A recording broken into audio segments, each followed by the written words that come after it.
И снова здравствуйте. Пустил очередной опросник на своей страничке в YouTube с просьбой к зрителям выбрать тему следующего ролика. С небольшим отрывом, точнее как 60 с копейками против почти 40% победила тема предела устойчивости Лукашенко, либо почему его власть более-менее устойчива. Ну что ж, так захотели, выбрали, готовьтесь. Сразу хочу сказать, что это видео, оно, возможно, кому-то покажется нудным, потому что там есть теоретические выкладки, но с другой стороны постарался разбавить это небольшим количеством табличек инфографики.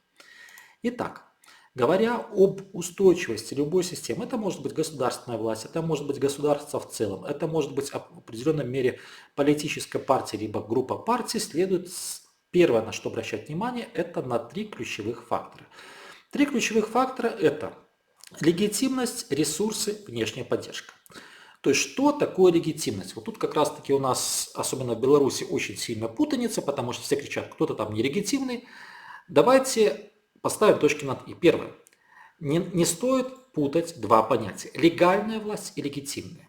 Легальная – это власть, которая получила права согласно действующему законодательству. Легитимное, согласно законам правомерное, это согласие народа с властью, его добровольное признание, за ней право принимать обязательные решения.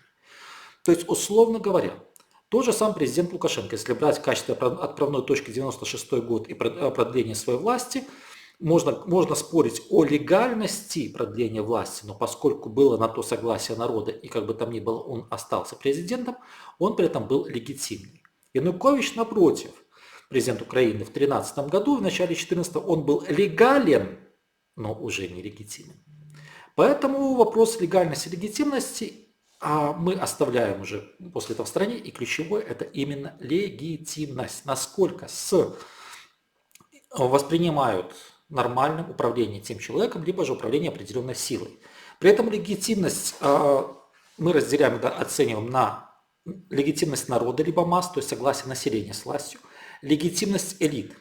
Это согласие с властью в сформировавшихся политических, экономических и иных элит. Если мы говорим о внешней легитимности, это восприятие законности существующего режима в глазах внешних игроков. В первую очередь те, которые оказывают влияние на существующую, скажем так, систему. То есть это, если мы говорим о геополитике, о государствах, это существующие ключевые глобальные игроки: США, ЕС, РФ, Китай там, и так далее, отдельно страны-соседи. Если мы говорим о легитимности политической силы, то в принципе это в том числе политические элиты, отчасти власть и элиты соседних государств, возможно, сами же соседние государства. Теперь экономические ресурсы. Точнее, ресурсы. Если мы говорим о ресурсах, они разделяются на несколько блоков. Первое – экономические. Экономические – это совокупность материальных и нематериальных средств и факторов, которые позволяют производить благо, то есть товары и услуги. Это природные ресурсы, трудовые, финансовые, знания, технологии, предпринимательский потенциал и так далее и тому подобное. В отношении политических партий то же самое. Это определенные финансовые ресурсы, это наличие технологий, либо же просто людских ресурсов, это знания, это определенный потенциал организаторский самих структур. Силовые ресурсы – совокупность средств, материальных, нематериальных, людских ресурсов, которыми государство либо обеспечит выполнение своих базовых функций, защищает свои интересы, либо же, если это политическая партия, либо политическая группа, влияет на принятие решений, то есть это методы давления, в том числе к силовым ресурсам можно отнести, среди прочего, влияние на силовые ведомства государственной системы. Организационные ресурсы, система горизонтальных и вертикальных связей, взаимодействий, как в обществе, так и в отдельных группах, если мы говорим о власти либо о элитах, для сбора, передачи, обработки и анализа информации. Это важно, потому что без анализа информации нету ничего.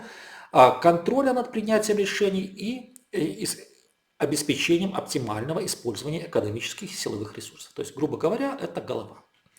Идеологический ресурс – это система идей, ценностей, традиций, которые определяют отношения внутри социальной группы либо внутри общества и коммуникацию с внешним миром. И, соответственно, внешняя поддержка – это политическая, экономическая, военная, технологическая, финансовая напрямую,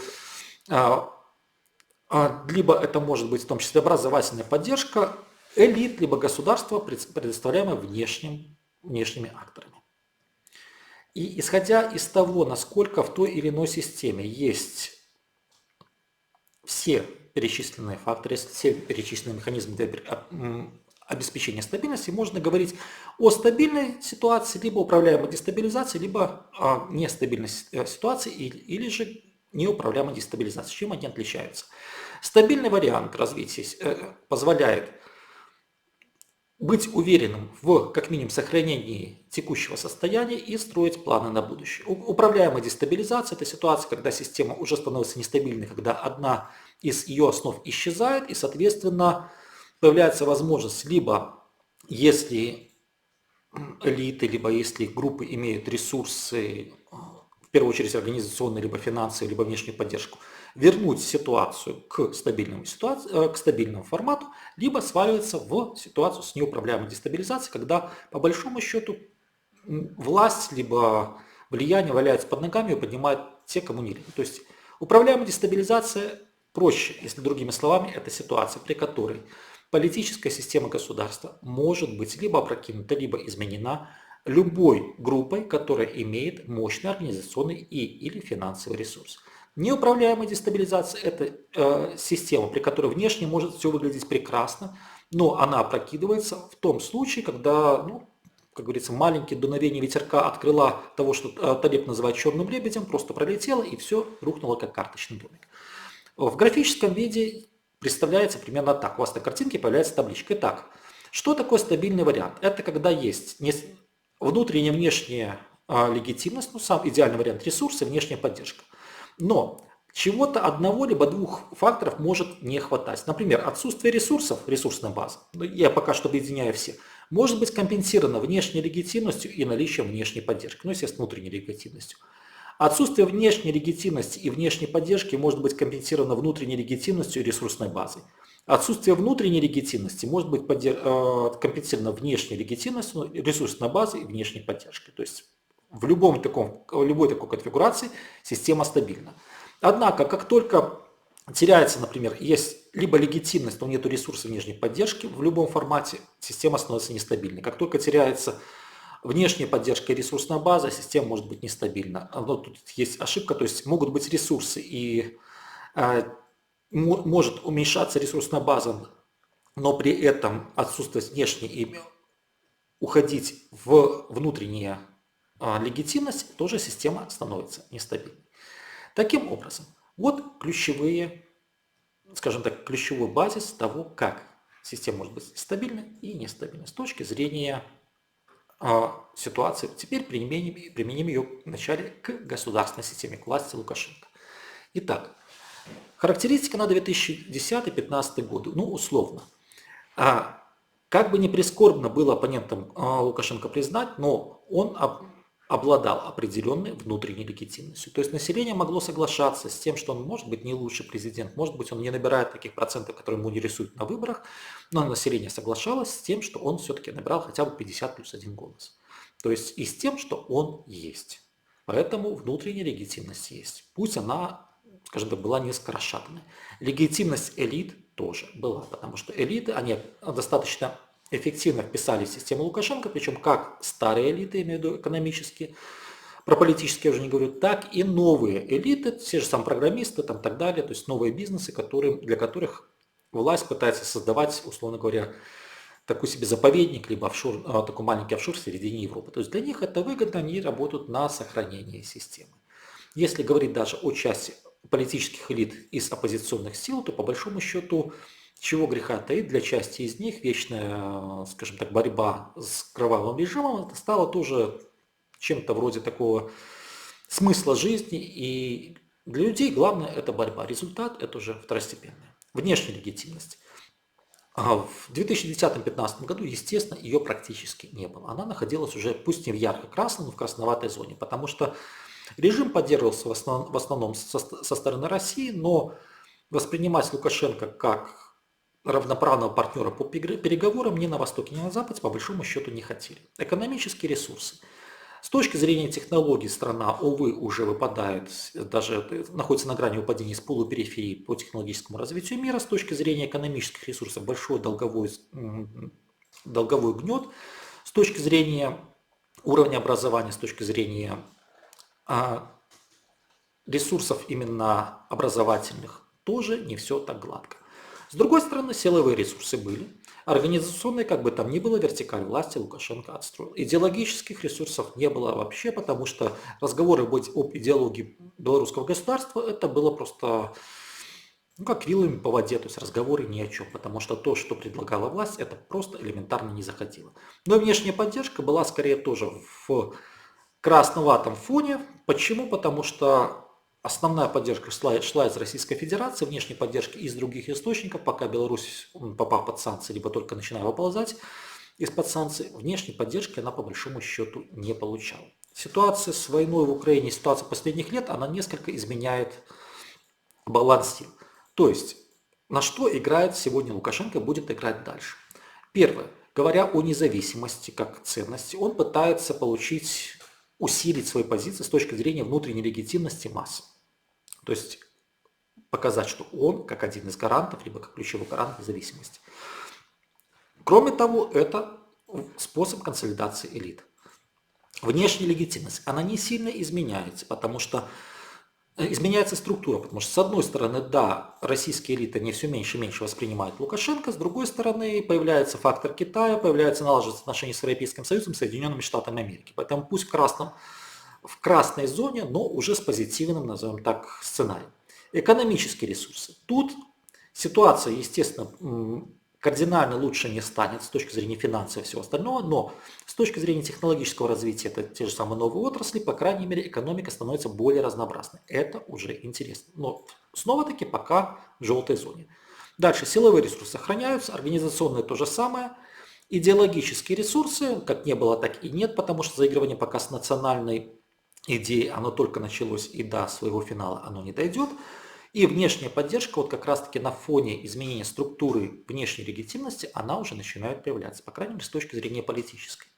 Тут достаточно посмотреть и обратить внимание на заявление Си Цзиньпиня с пожеланиями Лукашенко удачно провести электоральную кампанию 2020 года.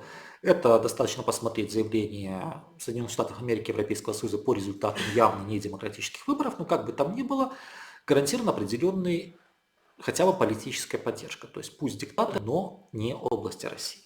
Поэтому, если сравнить, я не зря поставил обе диаграммы рядом, то по большому счету даже такие шаги, они укрепляют режим и фактически вводят его в более стабильное состояние.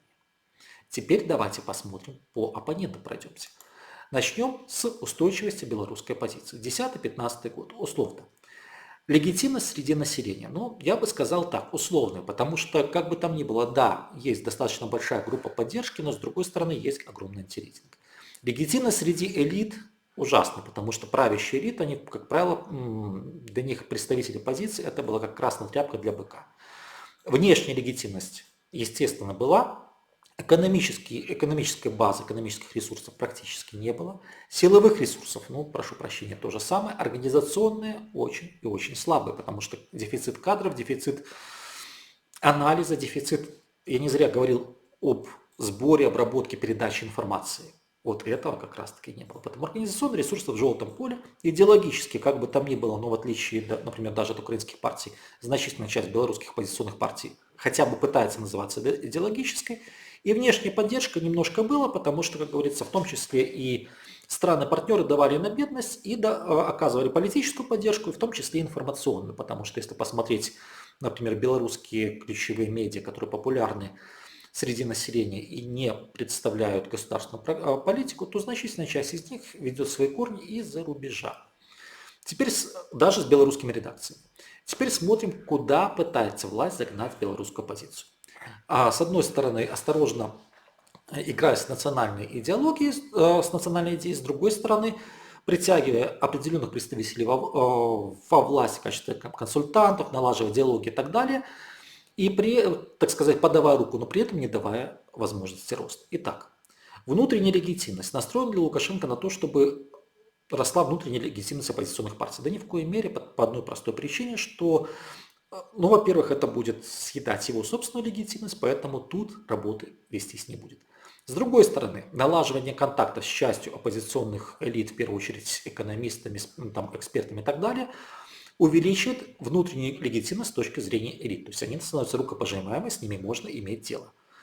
Но эти процессы, они немного уменьшают внешнюю легитимность, потому что те же самые ключевые страны, которые поддерживали ранее оппозицию и в штыки воспринимали Лукашенко, они начинают думать, почему бы не работать с режимом. Экономического ресурса оппозиция не получает, силового ресурса тем более, организационный ресурс остается на том же самом уровне, идеологически на том же. Но изменение структуры внешней легитимности приводит к уменьшению внешней поддержки, что мы по большому счету сегодня и наблюдаем. То есть получается ситуация не то, что даже та же самая, а улучшение с точки зрения внутренней легитимности элит, она напрямую связана с ухудшением, в том числе внешней поддержки и внешней легитимности и примерно тех же самых позициях в организационной структуре. То есть, если мы вернемся к первой таблице, мы видим, что это ситуация управляемой дестабилизации. То есть, что это означает?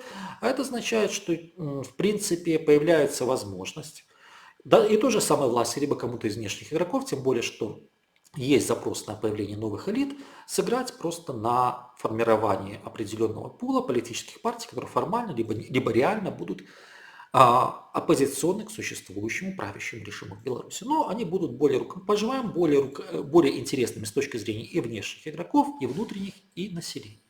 Поэтому, да, у старых политических элит они находятся по большому счету на пороге. В кризисе они находятся давно, а вот если говорить словами старых советских анекдотов, на пороге большого шухера. Теперь идем дальше.